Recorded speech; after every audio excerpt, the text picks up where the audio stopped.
Солтүстік Қазақстан облысы Айыртау ауданы Қарасай ауылынан оңтүстік шығысқа қарай 4 шақырым жерде орналасқан Қарасай және Ағынтай батырлардың мемориалдық кешені Қазақстанның барлық халқының бірлігі, достығы мен ұйымшылдығының дәйегі.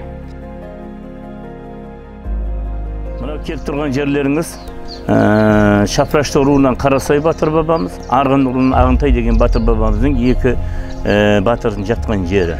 Қарасай батыр бабамыз Алтынай ұлы, Арғын Ағынтай батыр бабамыз Көрпе ұлы. Екеуі кешегі қалмақтармен соғысып, осы байтақ далаға атсалысқан екі батыр бабамыз.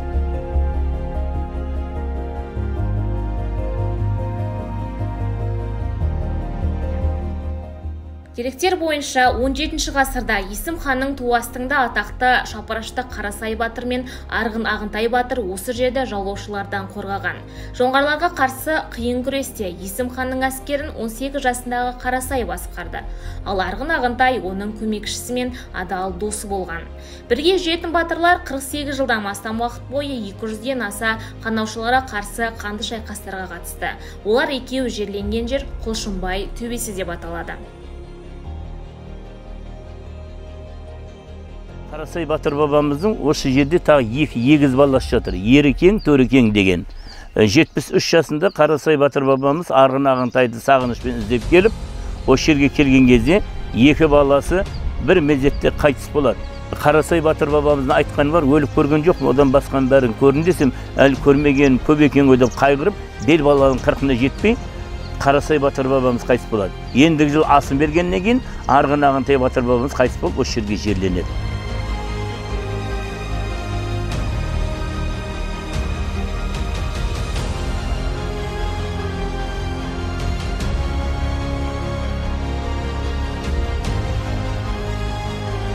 Қарасай батыр бабамыздың осы жерде жатқан туралында, мынау Румянцевтің кітабында Қарасай батыр похоронен Көкшетауский уезд, Айыртауский уер деп келген жері бар.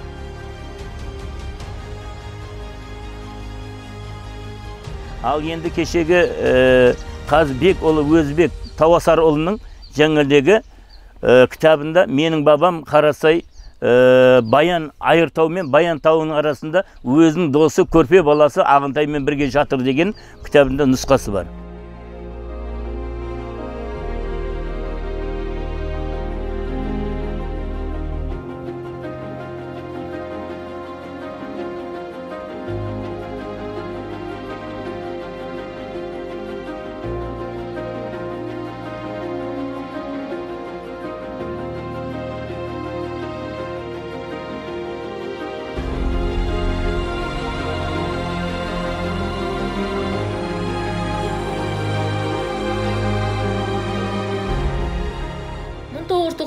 жылы бой көтерген мемориалды кешенді атақты қазақ сәулетшілері Бек Ибраев пен Сәдуақас Ағынтаев салған.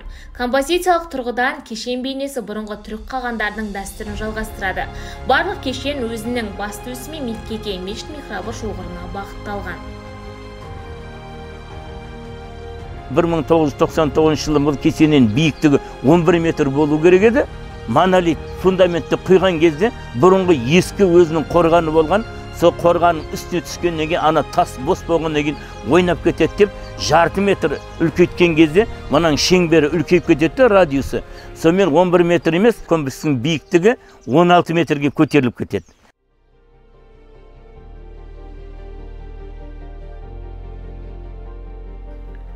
Құрбан шалу және Құран оқуға арналған кесене алдындағы алаңға шығаратын екі мұнарасы бар кірпіш қоршаумен шеңбер кірісі оқшауланған. Алаң бұрыштарында мәрмәр негізінде қола қоймалары бар қиғаш салынған темір найзалардан тұратын жауынгерлік белгінің айғағы ретінде орнатылған. Алыс емес жерде бірнеше жауынгерлердің қорғандары бар.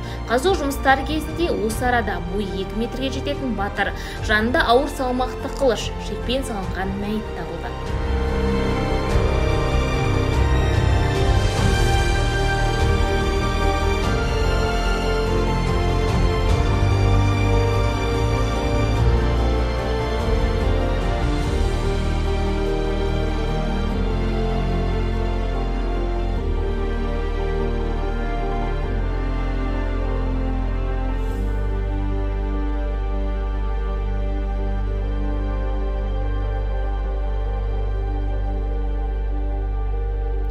Қазақ батырлары білектің күшімен, ақ найзаның ұшымен қорғап қалған қасиетті жеріміз елге мұра, ұрпаққа аманат.